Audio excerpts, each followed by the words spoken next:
എല്ലാരും നോട്ടിലേക്ക് മരിവേടി എല്ലാരും കാണാൻ മറക്കരുത്. അങ്ങനെ അപ്പൊ എല്ലാരും കാണാൻ മറക്കല്ലേ. KL ബ്രോ ബിജു ഋത്വിക ഈ ഒരു യൂട്യൂബ് ചാനൽ ഇന്ന് കേരളത്തിലെന്നല്ല ഇന്ത്യയിലെന്നല്ല ഏഷ്യയിലെ തന്നെ ഏറ്റവും വലിയൊരു യൂട്യൂബ് ചാനലായിട്ട് മാറിക്കഴിഞ്ഞു. എങ്ങനെയായിരിക്കും 3.5 കോടി ജനങ്ങൾ മാത്രമുള്ള കേരളത്തിൽ നിന്ന് ഒരു മലയാളിയുടെ യൂട്യൂബ് ചാനൽ 7.5 കോടി ആളുകളിലേക്ക് എത്തിയിട്ടുണ്ടാവുക, 7.5 കോടി സബ്സ്ക്രൈബേഴ്സിലേക്ക് എത്തിയിട്ടുണ്ടാവുക? അതുമാത്രമല്ല, ഇവരുടെ വീഡിയോസിന്റെ ടോട്ടൽ വ്യൂസ് നമ്മൾ കൗണ്ട് ചെയ്യുകയാണെങ്കിൽ 74 ബില്യൺ ആണ് ഇവരുടെ വ്യൂസ് എന്ന് പറയുന്നത്. നമുക്കറിയാം, ലോകത്തിലെ ഏറ്റവും വലിയ ക്രിയേറ്റർ ആയിട്ടുള്ള മിസ്റ്റർ ബീറ്റ്സിന്റെ വീഡിയോയുടെ ടോട്ടൽ കൗണ്ട്, വ്യൂ കൗണ്ട് എന്ന് പറയുന്നത് 90 ബില്യൺ ആണ്. വെറും 16 ബില്യൺ വ്യൂസിന്റെ ഡിഫറൻസ് ആണ് മിസ്റ്റർ ബീറ്റ്സും KL ബ്രോ ബിജുവും തമ്മിലുള്ളത്. ഈ ഒരു KL ബ്രോ ബിജു എന്ന് പറയുന്ന ഈ ഒരു യൂട്യൂബ് ചാനൽ 16 ബില്യൺ കൂടെ ബീറ്റ് ചെയ്ത് കഴിഞ്ഞാൽ ഈ മിസ്റ്റർ ബീറ്റ്സിന്റെ ആ ഒരു വ്യൂ കൗണ്ടിലേക്ക് ഇവർക്കും അതേ സെയിം കൗണ്ടിലേക്ക് എത്താൻ വേണ്ടിയിട്ട് സാധിക്കും. എന്നാൽ എങ്ങനെയായിരിക്കും ഒരു മലയാളം ചാനലിന് ഇത്രയും വലിയ ഒരു റീച്ചിലേക്ക് എത്താൻ സാധിച്ചത്? എങ്ങനെയായിരിക്കും ഇവരുടെ വീഡിയോസ് ഒക്കെ ഇത്രയധികം വൈറലായി പോയിട്ടുണ്ടാവും? ഇത് മനസ്സിലാക്കാൻ വേണ്ടിയിട്ട് നമ്മൾ KL ബ്രോ ബിജുവിന്റെ ഈ ഒരു യൂട്യൂബ് ചാനൽ മൊത്തത്തിലൊന്ന് അനലൈസ് ചെയ്ത് നോക്കണം. ആ ഒരു സമയത്ത് നമുക്ക് മനസ്സിലാക്കാൻ പറ്റും, ഇവരുടെ ഒരു 3 സ്ട്രാറ്റജി ഉപയോഗിച്ചുകൊണ്ടാണ് ഇവരുടെ എല്ലാ വീഡിയോസും ചെയ്തിരിക്കുന്നത്. അതുകൊണ്ടാണ് ഇവരുടെ വീഡിയോസ് ഒക്കെ ഇത്രയധികം വൈറലായി പോയിട്ടുണ്ടായിരുന്നത്. എന്നാൽ ഒരു ഇന്റർവ്യൂവില് KL ബ്രോ ബിജുവിനോട് തന്നെ ഇന്റർവ്യൂവർ ചോദിക്കുന്നുണ്ട്, എങ്ങനെയാണ് നിങ്ങളുടെ ഈ ഒരു ചാനൽ ഇത്രയധികം റീച്ച് ആയി പോയതെന്ന്. ആ ഒരു ടൈമിൽ അദ്ദേഹം പറയുന്നുണ്ട്, അദ്ദേഹത്തിന് പോലും അറിയില്ലായിരുന്നു നമ്മുടെ ചാനൽ ഇത്രയും വലിയ റീച്ചിലേക്ക് എത്തുമെന്നുള്ളത്. എന്തായാലും നമുക്ക് ഈ വീഡിയോയിൽ ഡിസ്കസ് ചെയ്യാം KL ബ്രോ ബിജു എന്ന് പറയുന്ന ഈ ഒരു ചാനലില് അവരുപയോഗിച്ച ആ ഒരു 3 സ്ട്രാറ്റജീസ് എന്തൊക്കെയാണ് ഞാൻ നിങ്ങൾക്ക് എക്സ്പ്ലെയിൻ ചെയ്ത് പറഞ്ഞുതരാം. ഇതിന്റെ ഒന്നാമത്തെ സ്ട്രാറ്റജി എന്താണെന്ന് വെച്ച് കഴിഞ്ഞാൽ making shorts like A film. എന്ന് വെച്ച് കഴിഞ്ഞാൽ ഇവർ ഓരോ യൂട്യൂബ് ഷോർട്സും മേക്ക് ചെയ്തുകൊണ്ടിരുന്നത് ഒരു സിനിമ എടുക്കുന്ന പോലെയായിരുന്നു. നമുക്കറിയാൻ പറ്റും, KL ബ്രോ ബിജു ആദ്യമേ ടിക്ടോക്കിൽ വളരെയധികം വീഡിയോസ് ഇട്ടുകൊണ്ടിരുന്ന ആളാണ്. എന്നാൽ ടിക്ടോക്ക് ബാൻ ചെയ്ത് കഴിഞ്ഞ സമയത്താണ്, ഒരു 3 മാസത്തിന് ശേഷമാണ് യൂട്യൂബിൽ ഈ ഒരു ഷോർട്സ് എന്ന് പറഞ്ഞ പുതിയൊരു ഫീച്ചർ വന്നത്.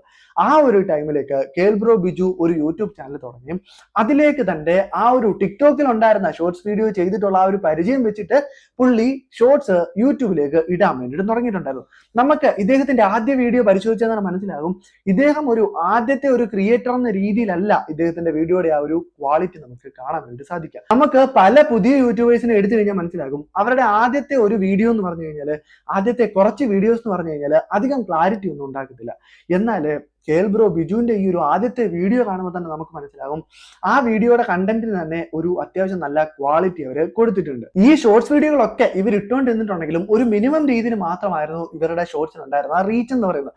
കാരണം ഇവര് നോർമലായിട്ട് ഒരു ഫാമിലിയിൽ നടക്കുന്ന കാര്യങ്ങൾ എന്തൊക്കെയാണോ അതിനെയൊക്കെ ഒരു ഷോർട്ട് വീഡിയോ എന്ന രീതിയിലാണ് അപ്ലോഡ് ചെയ്തുകൊണ്ടിരുന്നത്. എന്നാൽ അങ്ങനെ ഇട്ടുകൊണ്ടിരുന്ന സമയത്താണ് ഈ കാണുന്ന ഒരു വീഡിയോയെ ഇവരുടെ വൈറൽ വീഡിയോ ആയിട്ട് മാറിയത്. ഇതിന് കിട്ടിയ വ്യൂസ് എന്ന് പറയുന്നത് 52 മില്യൺ വ്യൂസ് ആണ്. അങ്ങനെയാണ് ഇവരുടെ മൊത്തത്തിലുള്ള സ്ട്രാറ്റജി അവിടെ നിന്ന് അങ്ങോട്ട് ചേഞ്ച് ആയി തുടങ്ങുന്നത്. ഈ ഒരു വീഡിയോ വൈറൽ ആയതോടുകൂടി നമ്മൾ KL ബ്രോ ബിജു എന്ന് പറയുന്ന ആളുടെ ആ ഒരു ജീനിയസ് ബുദ്ധി പ്രവർത്തിക്കുകയും ഇദ്ദേഹം ഈ ഒരു സെയിം സ്ട്രാറ്റജിയിൽ അതേ സെയിം ക്വാളിറ്റിയിൽ അതേ സെയിം രീതിയിൽ തന്നെ വീണ്ടും ഒരു വീഡിയോ തയ്യാറാക്കാണ്, ഇതിന്റെ സെയിം പാർട്ട് 2 എന്ന രീതിയിൽ. ആ വീഡിയോയും അതേപോലെ തന്നെ നല്ല രീതിയിൽ വൈറലായി. അങ്ങനെ അവര് ആ ഒരു സീരീസ് തന്നെ അങ്ങ് സ്റ്റാർട്ട് ചെയ്യുകയാണ്. ഇവരുടെ ആ ഒരു വൈറലായ വീഡിയോയുടെ സെയിം രീതിയിൽ തന്നെ വീണ്ടും പല പല വീഡിയോസ് ഇവര് ഇടാൻ വേണ്ടിയിട്ട് തുടങ്ങി. അങ്ങനെ ഇവരുടെ ഒരു വീഡിയോയ്ക്ക് കിട്ടിയ മില്യൺ കണക്കിന് വ്യൂ പോലെ തന്നെ എല്ലാ വീഡിയോകൾക്കും മില്യൺ കണക്കിന് വ്യൂസ് വരാൻ വേണ്ടിയിട്ട് തുടങ്ങി. ഇവരുടെ ഈ ഒരു വീഡിയോയുടെ പ്രത്യേകത നമുക്ക് നോക്കിക്കഴിഞ്ഞാൽ മനസ്സിലാകും, ഇവർ ഉപയോഗിച്ചിരിക്കുന്ന ഈ ഒരു ടൈറ്റിൽ പോലും എല്ലാ സീരീസിലുള്ള വീഡിയോകൾക്കും സെയിം തന്നെയാണ് കൊടുത്തിരിക്കുന്നത്. ഇത് ഒരു സ്ട്രാറ്റജി തന്നെയാണ്. നമുക്ക് മനസ്സിലാകും, പല വൈറൽ വീഡിയോകളും നമ്മൾ ഇട്ട് ഒരു തവണ വൈറൽ ആയി കഴിഞ്ഞാൽ അതിനകത്തുള്ള പല എലമെന്റ്സും നമുക്ക് കോപ്പി ചെയ്തിട്ട് നമ്മുടെ മറ്റ് കണ്ടന്റുകളിലേക്ക് യൂസ് ചെയ്യാൻ വേണ്ടിയിട്ട് പറ്റും. അതേ സമയത്ത് തന്നെ ആ വീഡിയോയും അതേപോലെ വൈറൽ ആവാൻ വേണ്ടിയിട്ടുള്ള ചാൻസ് വളരെ കൂടുതലാണ്. അതേ ഒരു ബുദ്ധി തന്നെയാണ് KL ബ്രോ ബിജു ഇവിടെയും യൂസ് ചെയ്തിരിക്കുന്നത്. ആ ഒരു ബുദ്ധി ഇവിടെ വർക്ക്ഔട്ട് ആയി തന്നെ നമുക്ക് പറയാൻ വേണ്ടി സാധിക്കും. അങ്ങനെ KL ബ്രോ ബിജു അതേ സ്ട്രാറ്റജിയിൽ തന്നെ ഇട്ട രണ്ടാമത്തെ വീഡിയോയുടെ വ്യൂ എന്ന് പറയുന്നത് 1 ബില്യൺ വ്യൂ ആയിരുന്നു. മലയാളത്തിലെ യൂട്യൂബ് ചാനലിലെ മലയാളത്തിന്റെ ചരിത്രത്തിൽ ആദ്യമായിട്ടാണ് ഒരു മലയാളം വീഡിയോയ്ക്ക് 1 ബില്യണില് മുകളിലായിട്ട് വ്യൂസ് കിട്ടുന്നത്. അതുകൊണ്ട് തന്നെ വീണ്ടും അവർ ഈ സ്ട്രാറ്റജി തുടരുകയും അവരുടെ ചാനൽ വലിയൊരു കുതിപ്പിലേക്ക് തന്നെയാണ് പോയിക്കൊണ്ടിരിക്കുന്നത്. എന്നാലും ഈ ഒരു കാരണം കൊണ്ട് മാത്രമല്ല ഇവരുടെ വീഡിയോസ് ഇത്രയും റീച്ച് ആവാൻ വേണ്ടി പോയത്. ഇവരുടെ രണ്ടാമത്തെ സ്ട്രാറ്റജി എന്താണെന്ന് വെച്ച് കഴിഞ്ഞാൽ video capturing and editing like A cinema. എന്ന് വെച്ച് കഴിഞ്ഞാൽ ഇവര് വീഡിയോ എടുക്കുന്നതും അതുപോലെ എഡിറ്റ് ചെയ്ത് സെറ്റ് ആക്കുന്നതും ഒരു സിനിമ എങ്ങനെയാണോ ചെയ്യുന്നത് അതേപോലെ തന്നെയാണ്. സിനിമയിൽ നമ്മൾ പലതും കാണുന്നത് എന്താണെന്ന് വെച്ച് കഴിഞ്ഞാൽ ഓരോ ഷോട്ടും ഓരോ സീനുകളായിട്ട് എടുത്തിട്ട് അതിനെ യോജിപ്പിച്ചുകൊണ്ടാണ് നമ്മൾ ഒരു സിനിമ കാണുന്നത് അല്ലെ. അതേ സെയിം രീതിയിലാണ് KL ബ്രോ ബിജുവിന്റെ പല വീഡിയോസ് കണ്ടാൽ നമുക്ക് മനസ്സിലാകും. ഓരോ ഷോട്ടും ഓരോ രീതിയിൽ അവർ കവർ ചെയ്തിട്ട് അതിനെ എഡിറ്റ് ചെയ്ത് ഒന്നിപ്പിച്ചുകൊണ്ടാണ് അവരൊരു ഷോർട്സ് ഇട്ടുകൊണ്ടിരുന്നത്. എന്ന് വെച്ച് കഴിഞ്ഞാൽ നമുക്ക് ആ ഒരു ഷോർട്സ് കാണുമ്പോൾ ഒരു ഷോർട്ട് ഫിലിം കണ്ടിറങ്ങിയ ഒരു ഫീലാണ് ഓരോരുത്തരുടെയും മനസ്സിലേക്ക് എത്തുന്നത്. അതുകൊണ്ട് തന്നെയാണ് അവരുടെ വീഡിയോ ഇത്രയധികം റീച്ചിലേക്ക് പോകാൻ വേണ്ടിയിട്ടും സഹായിച്ചത്. എന്നാൽ ഇങ്ങനെ എഡിറ്റ് ചെയ്തതുകൊണ്ടോ അല്ലെങ്കിൽ ക്യാപ്ചർ ചെയ്തുകൊണ്ടോ മാത്രമല്ല, ഇവരുടെ ഒരു വീഡിയോയ്ക്ക് നല്ല രീതിയിൽ ഒരു സ്ക്രിപ്റ്റ് കൂടി ഇവരെ റെഡിയാക്കി വെച്ചിട്ടുണ്ട്. ഇവരുടെ മൂന്നാമത്തെ സ്ട്രാറ്റജി എന്ന് പറയുന്നത് script writing like A cinema. ഇവര് സിനിമ എങ്ങനെയാണോ എടുക്കുന്നത്, ഒരു ഷോർട്ട് ഫിലിം എങ്ങനെയാണോ എടുക്കുന്നത്, അതേപോലെ തന്നെ ഒരു സ്ക്രിപ്റ്റ് അവരുടെ ആ ഒരു വീഡിയോയ്ക്കകത്തുണ്ടായിരുന്നു. എന്ന് വെച്ച് കഴിഞ്ഞാൽ ഒരു സിനിമയിൽ നമുക്ക് ചിലപ്പോൾ കാണാൻ സാധിക്കും, ചിലപ്പോൾ ഒരു സിനിമയിൽ മുഴുവനായിട്ടും എന്റർടൈൻമെന്റ് മാത്രമായിരിക്കും, അല്ലാന്നുണ്ടെങ്കിൽ ഒരു കുറച്ച് മാസ് സീനുകൾ മാത്രമായിരിക്കും. എന്നാൽ ഇവരുടെ ഈ ഒരു വീഡിയോയ്ക്ക് നമുക്ക് കാണാൻ പറ്റുന്നത് ഒരു വീഡിയോയ്ക്കകത്ത് തന്നെ അവരൊരു ഇമോഷണൽ ടച്ചും കൊണ്ടുവരും, അതിനകത്ത് തന്നെ കുറച്ച് ഫണ്ണായിട്ടുള്ള ടച്ചും കൊണ്ടുവരും, അതേപോലെ തന്നെ നമുക്ക് എങ്ങനെയാണോ മനുഷ്യനെ മനസ്സിലേക്ക് അറ്റാച്ച് ചെയ്യാൻ പറ്റുന്ന അതേ രീതിയിലുള്ള കുറെ എലമെന്റ്സ് ആയിരിക്കും ഇവരുടെ വീഡിയോകൾക്കകത്ത് ഉൾപ്പെടുത്തിയിട്ടുണ്ടാവുക. അതുകൊണ്ട് തന്നെ പെട്ടെന്ന് തന്നെ ആളുകളിലേക്ക് ഇത് കണക്ട് ആവാൻ വേണ്ടിയിട്ട് സഹായിക്കും. ഒരു ഇമോഷൻ ഫീലിംഗ് നമ്മുടെ ഉള്ളിലേക്ക് കണക്ട് ചെയ്ത് കഴിഞ്ഞാൽ നമുക്ക് ആ ആളുകളിലേക്ക് വീണ്ടും കണക്ട് ചെയ്യാൻ വേണ്ടിയിട്ടുള്ള ഒരു ടെൻഡൻസി ഓട്ടോമാറ്റിക്കലി ഉണ്ടായിക്കൊണ്ടിരിക്കും. ഇത് ഒരു ജീനിയസ് സ്ട്രാറ്റജിയാണ് KL ബ്രോ ബിജു ഇതിൽ യൂസ് ചെയ്തുകൊണ്ടിരുന്നത്. ഇവര് ഈ ഒരു ഇമോഷണൽ സ്ട്രാറ്റജി യൂസ് ചെയ്തതിന്റെ കൂടെ തന്നെ അവർ ചെയ്ത മറ്റൊരു കാര്യമാണ് ഈ വീഡിയോയ്ക്കുള്ളിലൊക്കെ ഒരു മെസ്സേജ് കൂടെ സമൂഹത്തിലേക്ക് നൽകുക എന്നുള്ളത്. നമുക്ക് ഇവരുടെ പല വീഡിയോകൾ കണ്ടാലും മനസ്സിലാകും, ഒരു ഇമോഷണൽ ഫീലിങ്സിന്റെ കൂടെ ഒരു ചെറിയ മെസ്സേജ് കൂടെ ഇവര് ആളുകളിലേക്ക് എത്തിക്കാൻ വേണ്ടി തുടങ്ങിയിട്ടുണ്ട്. അതുകൊണ്ട് തന്നെ ആ ഒരു മെസ്സേജ് ആളുകളിലേക്ക് എത്തുമ്പോൾ അതിനായിട്ടുള്ള കമന്റുകൾ പലതും നമുക്ക് ഇവരുടെ ഓരോ ഷോർട്സിന്റെ അടിയിലായിട്ടും കാണാൻ വേണ്ടി പറ്റും.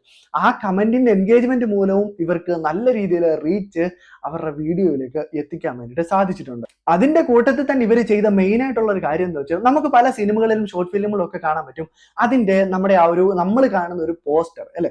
എന്നാൽ പല ഷോർട്സുകളിലോ പല യൂട്യൂബ് ചാനലിലെ വീഡിയോകളിലൊന്നും നമ്മൾ ഷോർട്സുകളിൽ പ്രത്യേകിച്ച് ഇത് കാണാറില്ല. കാരണം ഷോർട്സുകളിൽ നമുക്ക് സെപ്പറേറ്റ് തംബ്നെയിൽ ആഡ് ചെയ്യാൻ വേണ്ടിയിട്ട് വേറൊരു ഓപ്ഷൻ ഇല്ല. എന്നാൽ നമ്മൾ ഇതൊക്കെ പറഞ്ഞാലും KL ബ്രോ ബിജുവിന്റെ പുതിയതായിട്ടുള്ള എല്ലാ വീഡിയോസും നമ്മൾ എടുത്തു നോക്കിയാലും അവരിടുന്ന ഷോർട്സിന് എല്ലാത്തിനും ഒരു തംബ്നെയിൽ സെറ്റ് ചെയ്ത് വെച്ചേക്കുന്ന പോലെ നമുക്ക് കാണാൻ വേണ്ടി സാധിക്കും.